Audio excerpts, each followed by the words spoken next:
الحمدللہ رب العالمین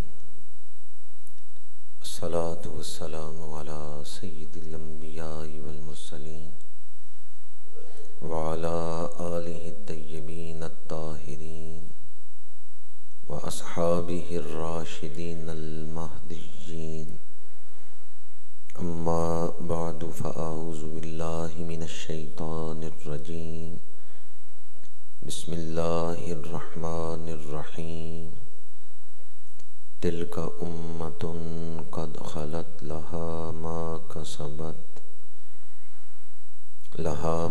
کسبت ولکم ما کسبتم ولا تسألون عما كانوا يعملون صدق اللہ مولانا العظیم ان اللہ وملائکتہ یصلون علی النبی یا ایہا الذین آمنوا صلوا علیہ وسلموا تسلیما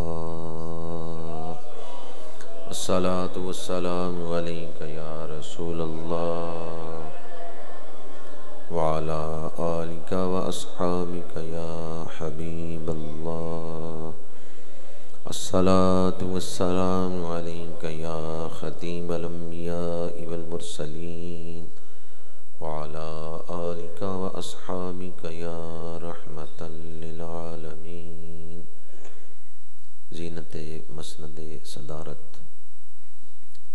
قرۃ عیون الصلحاء محسن اہل سنت حضرت قبلہ قاری محمود احمد صاحب نقشبندی مجددی زید مجدہ زینت السادات قرۃ عیون الصلحاء پیر سید احسن گیلانی شاہ صاحب زید مجدہ فخر اہل سنت مجاہد اسلام حضرت علامہ مولانا غلام حسین سلطانی صاحب زیدہ مجدہ عاشق رسالت مآب الحاج محمد اقبال محمد صاحب برادران اسلام حاضرین و سامعین تمام تعریفیں اس ذات کے لیے جس کا کوئی شریک نہیں ہے، ہر حمد اس ذات کے لیے جس کے سوا کوئی عبادت کے لائق نہیں ہے۔ وہ ہمارا خالق ہے، ہمارا مالک ہے اور رازق ہے۔ اسی کے امر سے وجود ملا ہے اور اسی کی طرف واپس لوٹ کے جانا ہے۔ اس کا ذکر دلوں کی زندگی ہے۔ جو دل اللہ کا ذکر کرے وہ زندہ ہو گیا، اور جس نے اس کا ذکر چھوڑ دیا وہ مردہ ہو گیا۔ اللہ تعالیٰ کی حمد کما حقہ کوئی بیان نہیں کر سکتا۔ سبحان ربک رب العزت عما یصفون۔ اللہ تعالیٰ کی حمد کے بعد بے شمار درود و سلام اس ہستی معظم و محتشم پر جن کا وجود ابتدا میں تخلیق کائنات کا باعث بنا ہے، درمیان میں ہدایت کا باعث بنا ہے اور آخر میں نجات کا باعث بنے گا۔ نگاہ عشق و مستی میں وہی اول وہی آخر، وہی قرآن وہی فرقان وہی یاسین وہی طٰہٰ۔ بے شمار درود و سلام ہوں ان پر جو ختم نبوت کا تاج پہن کر آئے، رحمت للعالمین کی چادر اوڑھ کے آئے، ہدایت کا علم اٹھا کے آئے۔ کسی انسان کو اتنا علم نہیں دیا گیا کہ وہ حضور کی ساری شانیں بیان کر سکے۔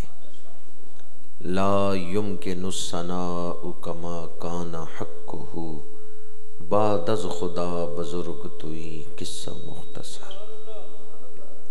حمد و صلات کے بعد حضور کی آل پر، آپ کے اصحاب پر اور آپ کی امت کے اولیاء پر اللہ بے شمار رحمتوں کا نزول فرمائے، جن کے ذریعے یہ دین ہم تک پہنچا ہے۔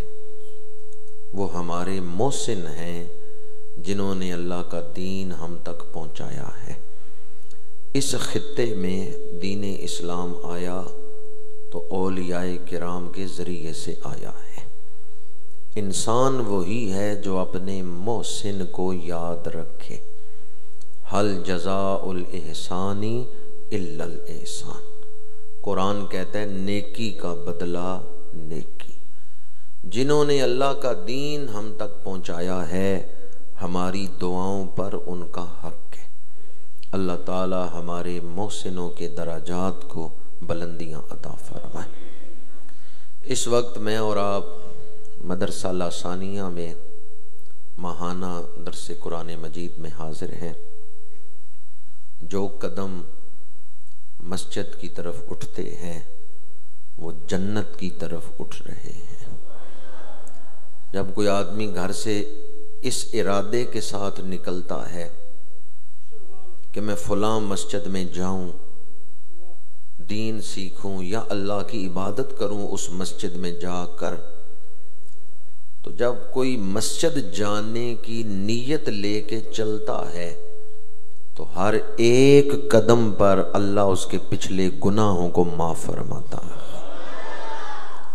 آج آپ لوگ جب اس محفل سے واپس اپنے گھروں کی طرف لوٹیں گے تو یہاں سے خالی ہاتھ نہیں جائیں گے، بلکہ اپنی جھولیاں بخشش کے پھولوں سے بھر کے جائیں گے۔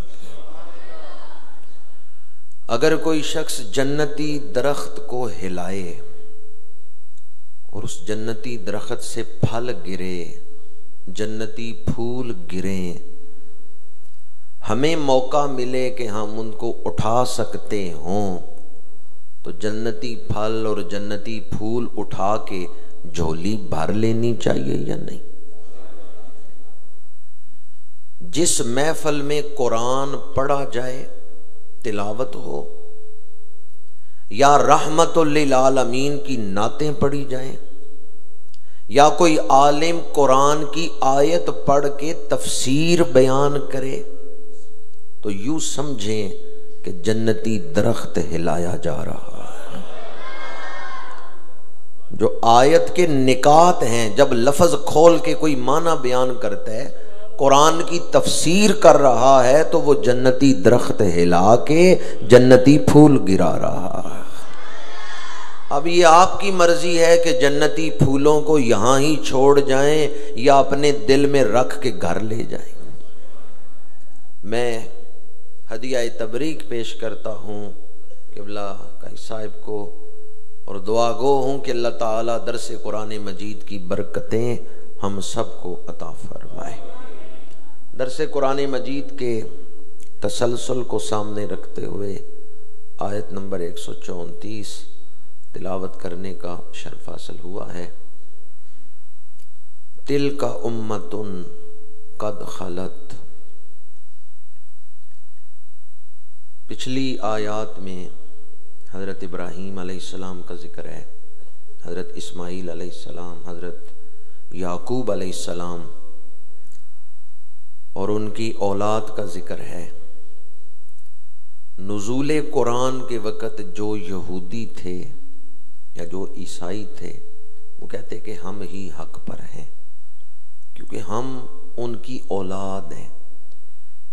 تو اللہ کریم نے فرمایا وہ ایک امت تھی جو گزر گئی، جو کام انہوں نے کیے ان کا بدلہ انہیں ملے گا، اور جو تم کر رہے ہو اس کا بدلہ تمہیں ملے گا۔ یعنی تم ان کے نقش قدم پر نہیں چل رہے، تم نے ان کا راستہ چھوڑ دیا ہے۔ وہ ایک امت تھی جو گزر چکی ہے، تم اس امت میں سے نہیں ہو، کیونکہ جو ان کا راستہ تھا وہ تم نے چھوڑ دیا ہے۔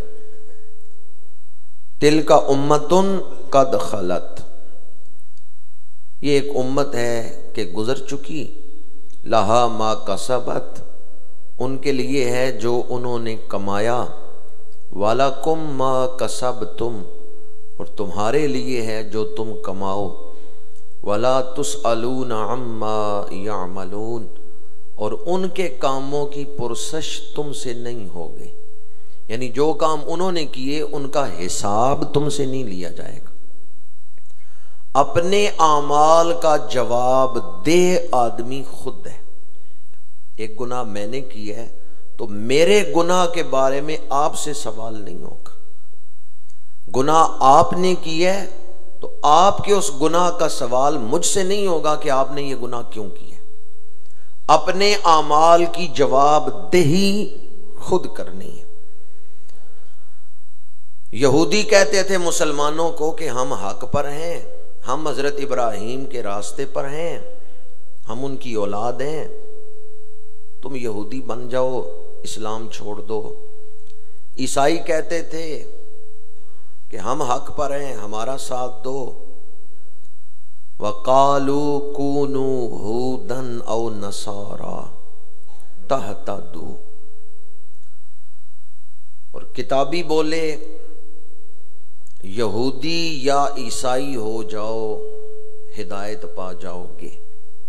یعنی یہودی کہتے تھے مسلمانوں سے کہ اسلام چھوڑ دو، ہمارے اندر آ جاؤ، عیسائی کہتے تھے اسلام چھوڑ دو، ہمارے اندر آ جاؤ۔ دونوں کا دعویٰ تھا کہ ہم حق پہ ہیں۔ کل، اے محبوب فرما دیجئے، بل ملت ابراہیم حنیفا، ہم تو حضرت ابراہیم کے دین پر ہیں، وما کان من المشرکین، اور وہ مشرکوں میں سے نہیں تھے۔ سمجھیں قرآن نے کیا جواب دیے؟ حضرت ابراہیم مشرک، موجودہ یہودی شرک کر رہے ہیں۔ کس طرح کہ حضرت عزیر علیہ السلام کو اللہ کا بیٹا کہتے ہیں۔ عیسائی شرک کر رہے ہیں، کیوں؟ حضرت عیسیٰ علیہ السلام کو اللہ کا بیٹا کہتے ہیں، جبکہ اللہ اولاد سے، جب کسی کو کہا جائے کہ یہ اللہ کا بیٹا ہے تو آپ نے الوہیت میں اسے شریک کر دیا۔ قرآن مجید نے جواب دیا یہودیوں اور عیسائیوں کو کہ ملت ابراہیمی، دین ابراہیمی پر ہم ہیں کہ ہم کسی کو خدا کا بیٹا نہیں مانتے۔ ہمارا عقیدہ ہے لم یلد ولم یولد۔ یہودیوں تم کہتے ہو کہ تم حضرت ابراہیم کے دین پر ہو، حضرت ابراہیم مشرک نہیں تھے، تم شرک کر رہے ہو جو حضرت عزیر کو اللہ کا بیٹا کہتے ہو۔ اور عیسائیوں تم بھی شرک کر رہے ہو کہ حضرت عیسیٰ علیہ السلام کو اللہ کا بیٹا کہتے ہو۔ تو قرآن مجید نے جواب دیا وما کان من المشرکین، ہم حضرت ابراہیم کے راستے پر ہیں، کیونکہ حضرت ابراہیم شرک نہیں کرتے تھے۔ یہودی اور عیسائی انہوں نے حضرت ابراہیم کا راستہ چھوڑ دیا ہے۔ قولو، یہ حکم ہمیں ہے، اے ایمان والو تم کہو آمنا، ہم ایمان لائے، باللہ، اللہ کی ذات پر، وما انزل الینا، اور اس پر جو کچھ ہماری طرف اتارا گیا ہے، یعنی قرآن پر، وما انزل الی ابراہیم و اسماعیل و اسحاق و یعقوب والاسباط، اور جو اتارا گیا ہے حضرت ابراہیم پر، حضرت اسماعیل پر، حضرت اسحاق پر اور حضرت یعقوب پر اور ان کی اولاد پر جو کچھ اتارا گیا ہے، ہم اس پر ایمان لائیں۔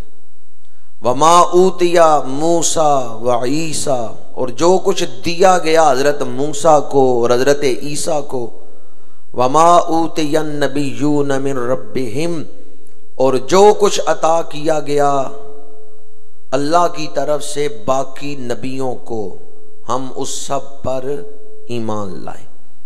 لا نفرق بین احد منہم، ہم ان میں سے کسی ایک میں بھی فرق نہیں کرتے، وَنَحْنُ لَهُ مُسْلِمُونَ، اور ہم ان سب پر ایمان رکھتے ہیں، ان سب کو مانتے ہیں، ان کے حضور گردن جھکاتے ہیں۔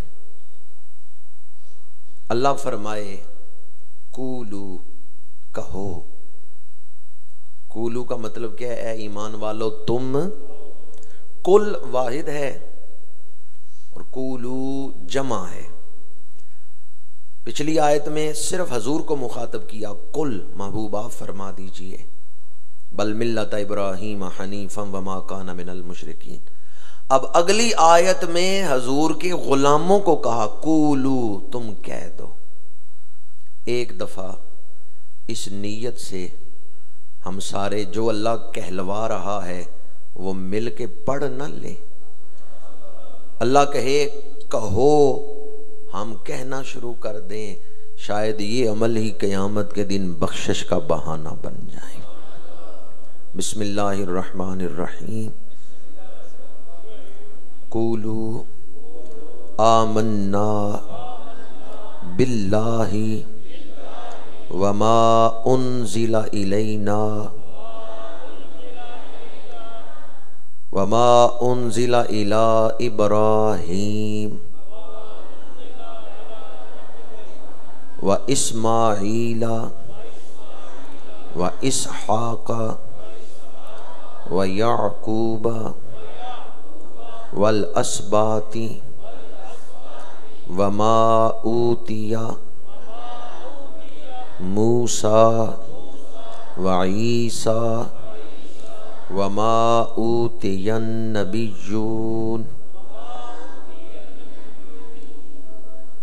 من ربہم لا نفرق بین احد منہم ونحن لہ مسلمون۔ اللہ تعالی ہمارا یہ پڑھنا قبول فرمائے، اس کی برکت ہمیں نزع کے عالم میں عطا فرمائے۔ نحن لہ مسلمون کی برکت کے صدقے اللہ ایمان پر خاتمہ نصیب فرمائے۔ اس آیہ مبارکہ میں اس چیز کا بیان ہے کہ قرآن مجید سے پہلے انبیاء کرام پر کلام اترتا رہا ہے۔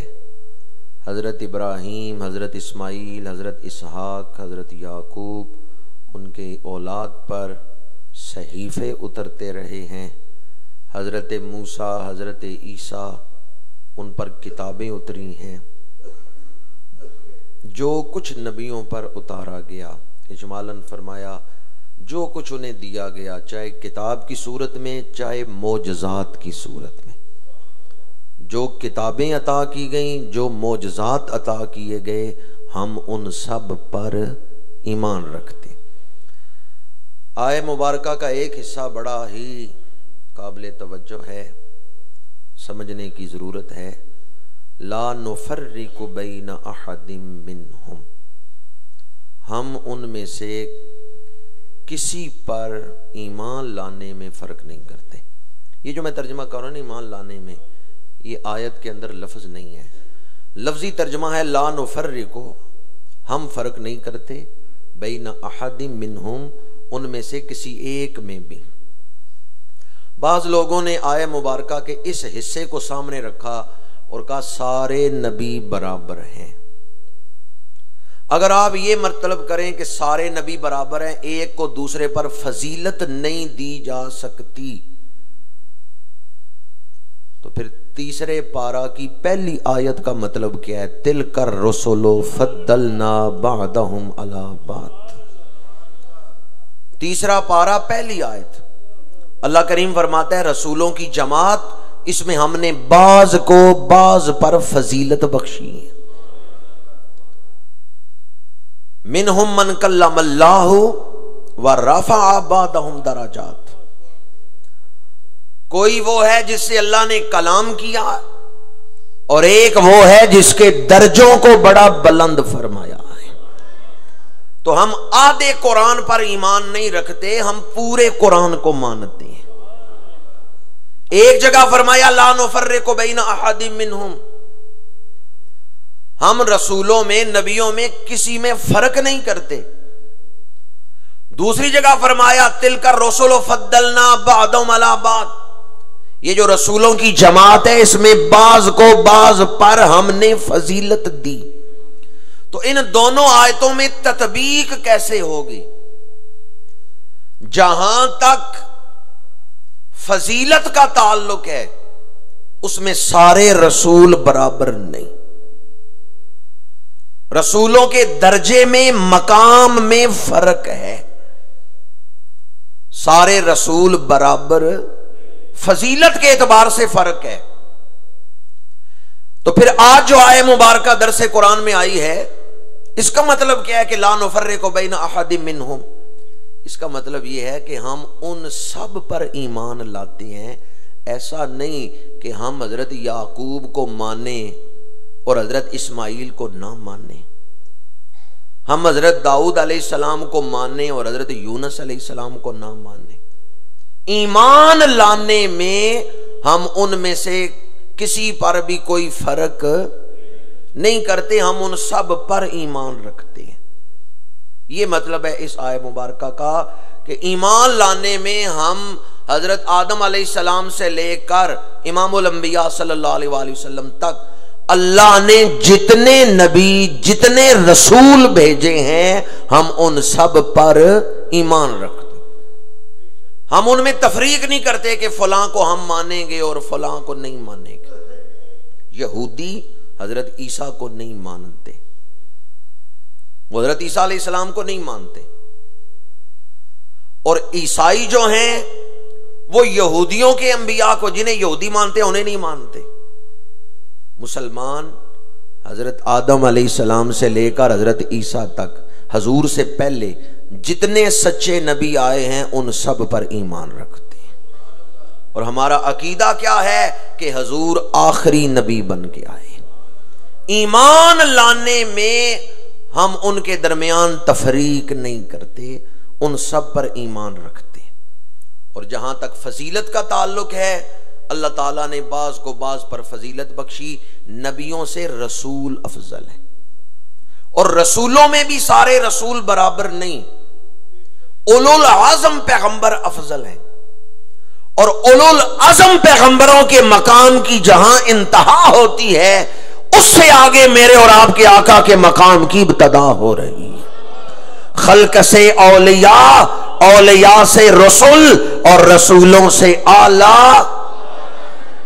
تیسرے پارہ کی پہلی آیہ مبارکہ میں جو الفاظ ہیں رفع بعضهم درجات، تمام مفسرین نے لکھا ہے اس سے حضور مراد ہے کہ اللہ نے رسولوں پر حضور کے درجے بلند فرمائے۔ کن پر درجے بلند کیے؟ کن پر درجے بلند کیے؟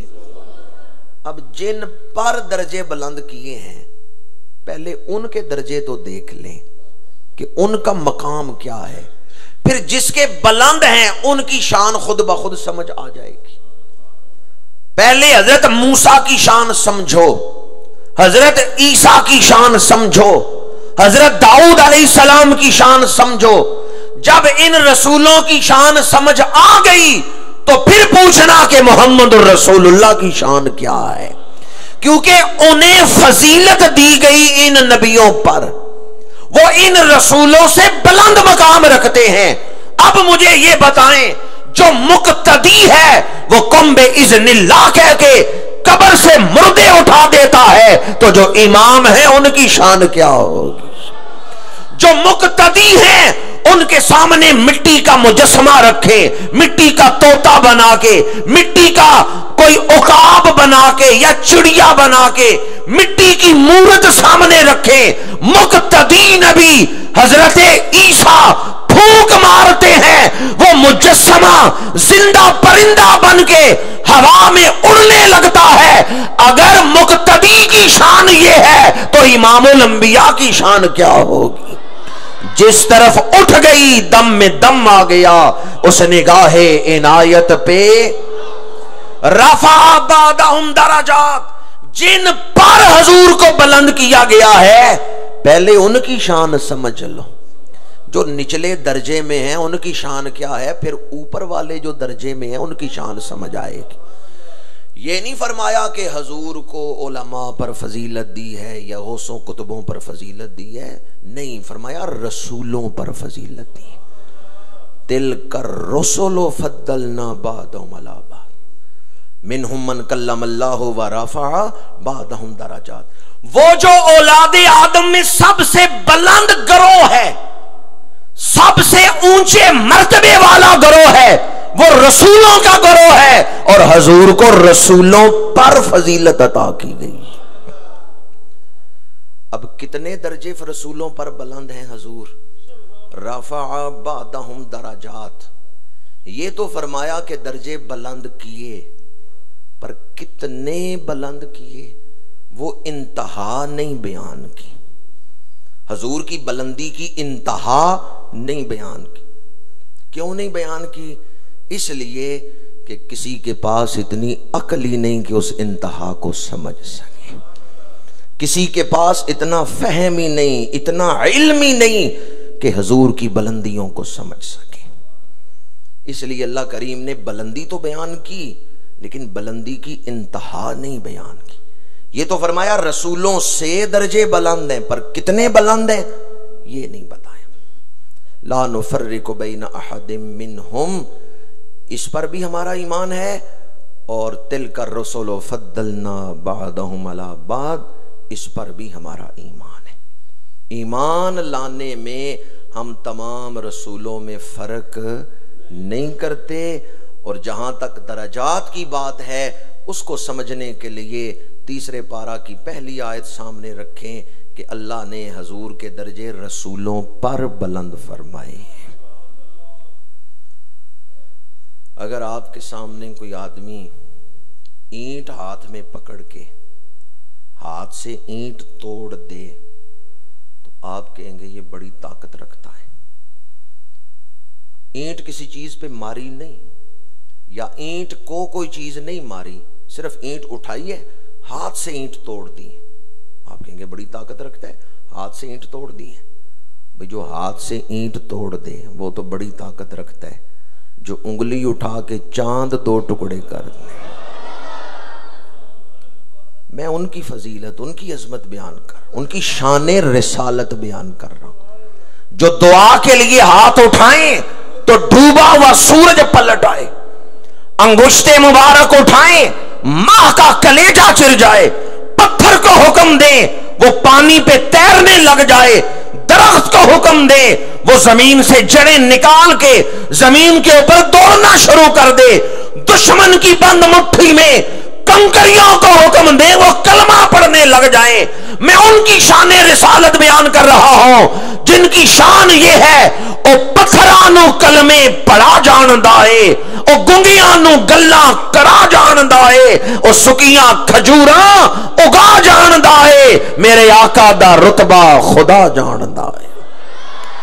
سب سے اولا و اعلیٰ، سب سے اولا و اعلیٰ جن کے دروازے پہ شوکت سلیمان سائل بن کے کھڑی ہے، حسن یوسف جن کا طالب دیدار ہے. جو سیر کے لیے نکلیں تو یوسف علیہ السلام راستے میں دیدار کے لیے کھڑے ہوں.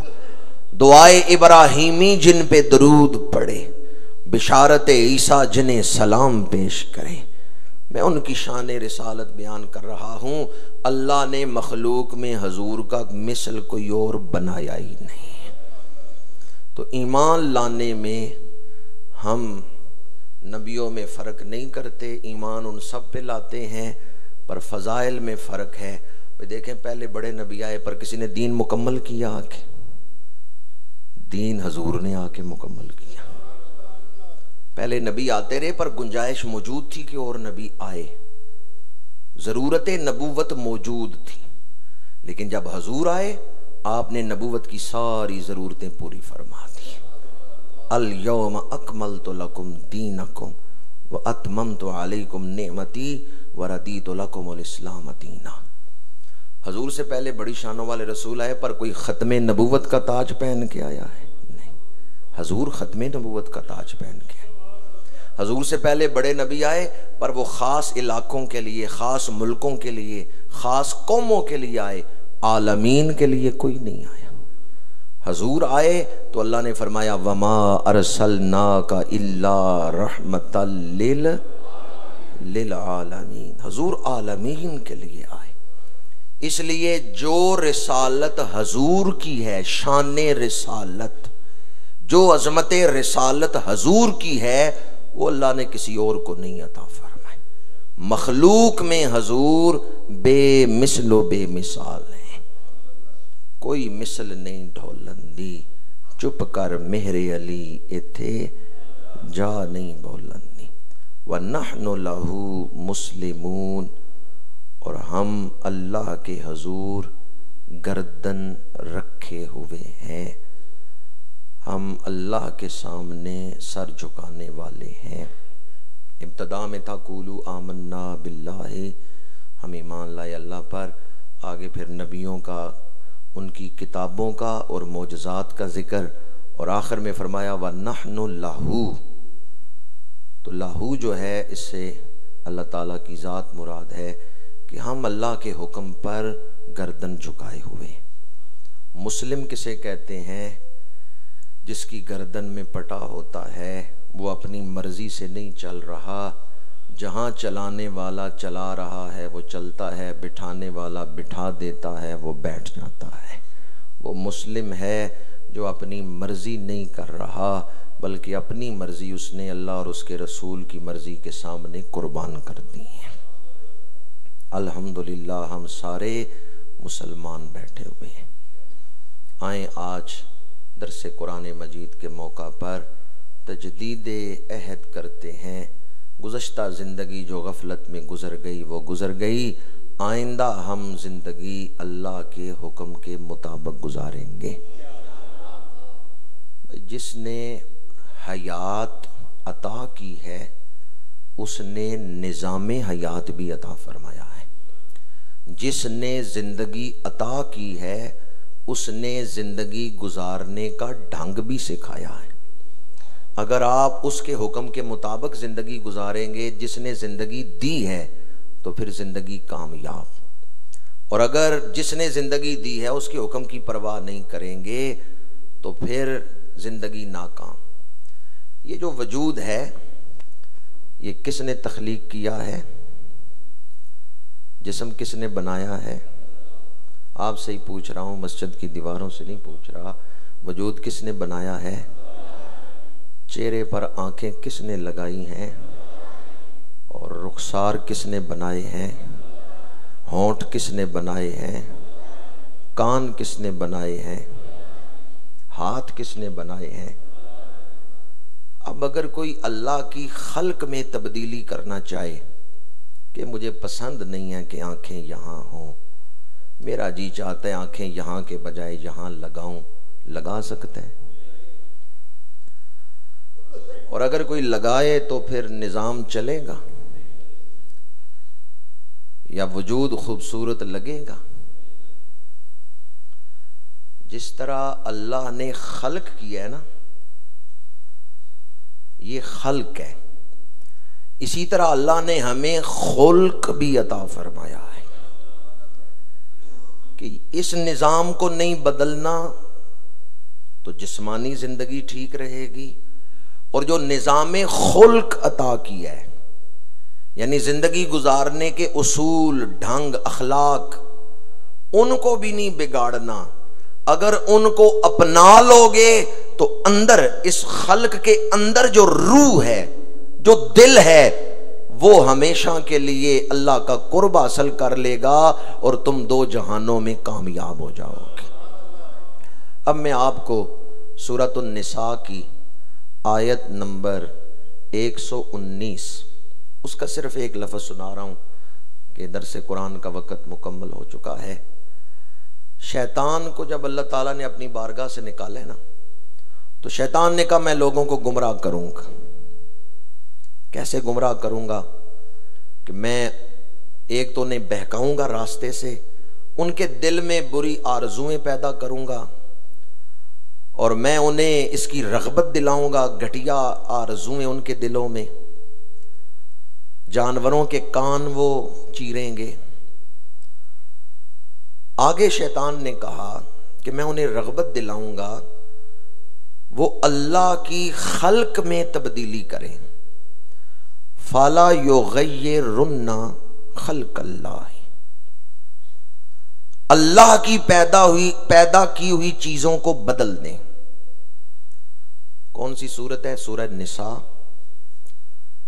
آیت نمبر 119، 5واں پارہ، 4تھی سورت اور آیت نمبر. خود جا کے گھر پڑھ لیں. شیطان نے کہا فَلَا يُغَيِّرُنَّ خَلْقَ اللَّهِ، میں لوگوں کے دلوں میں رغبت پیدا کروں گا کہ اللہ کی بنائی ہوئی چیزوں کو بدل دیں. مسلمان کون ہیں جو کہتے ہیں نحن لہو مسلمون، اللہ کے حکم کے آگے ہمارا سر جھکا ہوا ہے. شیطان کیا کرتا ہے؟ شیطان دلوں میں رغبت پیدا کرتا ہے اللہ کی بنائی ہوئی چیزوں کو بدل دو. اب یہ داڑھی شریف کون پیدا کرتا ہے جی؟ جب میں نے پوچھا آنکھیں کون بناتا ہے تو سب نے کہا تھا اللہ. جب میں نے پوچھا کان کون بناتا ہے تو سب نے کہا تھا اللہ. جب میں نے پوچھا ہاتھ کون بناتا ہے تو سب نے کہا تھا اللہ. یہ داڑھی کون پیدا کرتا ہے؟ سورۃ النساء آیت نمبر 119. شیطان کہتا ہے میں اللہ کی بنائی ہوئی چیزوں میں تبدیلی پیدا کرنے کی خواہش لوگوں کے دلوں میں پیدا کروں گا. اب جس کے دل میں داڑھی منڈانے کی خواہش پیدا ہوتی ہے سمجھیں وہ شیطان کے کہنے پہ چل پڑا ہے. بعض لوگ ہم سے پوچھتے ہیں نا قرآن سے داڑھی رکھنا ثابت کرو، تو حوالہ اس لیے آپ کو یاد کرا رہا ہوں سورۃ النساء آیت نمبر 119 کہ خلق اللہ میں تبدیلی یہ شیطان نے اعلان کیا تھا کہ یا اللہ میں لوگوں کے دلوں میں ایسی آرزویں پیدا کروں گا وہ تیری بنائی ہوئی چیزوں میں تبدیلی پیدا کریں گے. اب اللہ چاہتا ہے کہ چہرہ داڑھی سے سجا ہوا ہو اور ہم شیطان کے کہنے پر ان بالوں کو اتروا دیتے ہیں. ایک آدمی مجھے کہنے لگا چند بال ہی ہیں جو اتروائے ہیں، اس سے کون سا طوفان آ گیا ہے، کیا فرق پڑتا ہے اگر اتروا دیں؟ پہلا فرق تو یہ پڑتا ہے کہ تم نے اللہ کا حکم توڑ دیا، شیطان کا حکم مان لیا. اب دل میں جرت پیدا ہو گئی اللہ کے حکم توڑنے کی. اللہ کے حکم توڑنے کی دل میں جرت پیدا ہو جائے گی.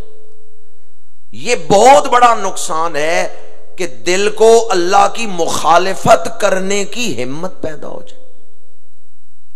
حکم خدا کی مخالفت. گناہ کیا ہے؟ گناہ کسے کہتے ہیں؟ اللہ کے حکم کی مخالفت. گناہ کسے کہتے ہیں؟ اللہ کے حکم کی مخالفت. اور اطاعت کسے کہتے ہیں؟ نیکی کسے کہتے ہیں؟ اللہ کے حکم کی موافقت. جو اللہ نے کہا اس کے مطابق چل پڑنا یہ نیکی ہے. کیوں؟ یہ حکم خدا کی موافقت ہے. جو اللہ نے حکم دیا اس کی مخالفت کرنا یہ گناہ ہے. کیوں؟ بندے نے اللہ کے حکم کو توڑا ہے، مخالفت کی ہے. کچھ لوگ ایسے ہیں جنہوں نے کوئی گناہ، نام نہیں لیتا کون سا گناہ، کوئی گناہ زندگی میں 1 دفعہ کیا، کوئی ایسے ہیں 2 دفعہ کیا، کوئی ایسے ہیں 3 دفعہ کیا. جو داڑھی منڈا رہا ہے وہ روز ہی گناہ کر رہا ہے، کیونکہ داڑھی بھی روز ہی نکل رہی ہے، وہ بھی روز ہی کاٹ رہا ہے. کوئی ایسا گناہ ہوتا نا چلو زندگی میں 1 دفعہ کیا ہے، 2 دفعہ کیا ہے، پھر معافی مانگ لیتے. جو داڑھی کٹوا رہے ہیں وہ روز ہی گناہ کر رہے ہیں. نہ داڑھی رکتی ہے، اس نے بھی ضد لگائی ہے میں بھی نکلوں گی، نہ کٹوانے والا بازار ہے. ایک آدمی نے تصوراتی گفتگو کی داڑھی شریف سے. چہرے پہ داڑھی آئی نا تو اس نے تصوراتی گفتگو کی. انہوں نے کہا میرے چہرے پہ کیوں آئی ہو؟ داڑھی نے کہا میں اس لیے آئی ہوں کہ تو مرد ہے، میں عورتوں کے چہرے پہ نہیں آتی. عورتوں کے چہرے پہ داڑھی آتی ہے؟ نہیں. داڑھی نے کہا تو مرد ہے، میں مردوں کے چہرے پہ آتی ہوں، عورتوں کے چہرے پہ نہیں. اس نے کہا تمہیں غلط فہمی ہوئی ہے، میں مرد نہیں ہوں. اس نے داڑھی منڈا دی. انہوں نے کہا جہاں میں تجھے غلط فہمی ہوئی ہے میں کب مرد ہوں، یہ تو مردوں کے چہرے پہ آتی ہے. اس نے داڑھی شریف منڈا دی. ہمارے مسلک کے بہت بڑے خطیب تھے، صاحبزادہ پیر سید شبیر حسین شاہ صاحب حافظ آبادی. وہ کہتے ہیں میرے پاس گاڑی نہیں تھی، میں نے ملتان سے جہلم جانا تھا تو میں ریل گاڑی پہ بیٹھا. جو ہی میں ریل گاڑی پہ بیٹھا رش بڑا تھا، تو میں جس ڈبے میں بیٹھا اندر گیا تو دیکھا ایک صاحب بیٹھے تھے، داڑھی شریف انہوں نے نہیں رکھی تھی، کلین شیو تھے. میں کھڑا تھا، سیٹ کوئی نہیں تھی. وہ میرے پاس آئے اور داڑھی شریف کو ہاتھ رکھ کے کہتے ہیں واٹ از دس، یہ کیا ہے؟ میں نے کہا یہ مرد ہونے کا علامتی نشان ہے. اس نے کہا کیا میں نے داڑھی نہیں رکھی ہوئی میں مرد نہیں ہوں؟ شاہ صاحب کہتے ہیں میں نے کہا جب میں ڈبے میں داخل ہوا آگے تم کو دیکھا، میں پشت کر کے اسی لیے کھڑا ہو گیا شاید میں بیبیوں کے ڈبے میں آ گیا. اور آخری بات کر رہا ہوں، کوئی سنت ایسی ہے جو ایک نبی کی، کوئی ایسی ہے جو دو نبیوں کی، کوئی ایسی ہے جو تین نبیوں کی. داڑھی شریف ایسی سنت ہے جو سارے نبیوں کی سنت ہے. کوئی ایک نبی ایسا ہے جس نے داڑھی شریف نہیں رکھی.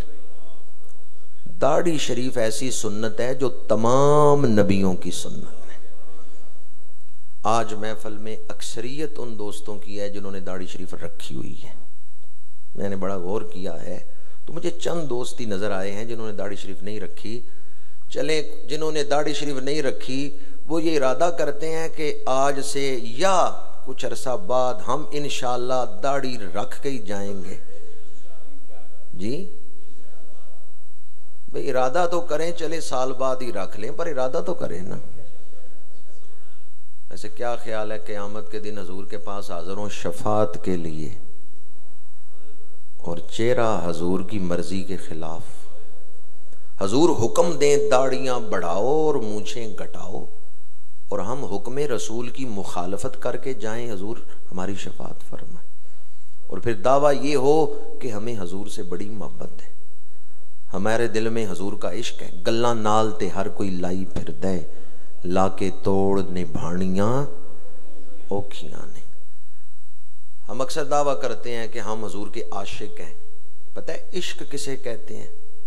جب تک محبت میں زور نہ ہو وہ عشق نہیں کہلا سکتی. جب محبت زور پکڑتی ہے اور بندے پر غالب آ جاتی ہے، محبوب کے رنگ میں بندے کو رنگ دیتی ہے، پھر کہتے ہیں اب یہ محبت نہیں، اب یہ عشق بن گیا ہے. عشق کہتے ہیں زور والی محبت. تھوڑی بہت محبت کو عشق نہیں کہتے، زور والی محبت جو اندر سے ایسے اٹھے کہ بندہ اس کو روک نہ سکے اور وہ محبت اپنی مرضی کروائے، وہ محبت بندے کو اپنے پیچھے چلائے، اسے کہتے ہیں عشق. منہ زور محبت ہو جو محبوب کا رنگ محب پہ چڑھا دے اسے عشق کہتے ہیں.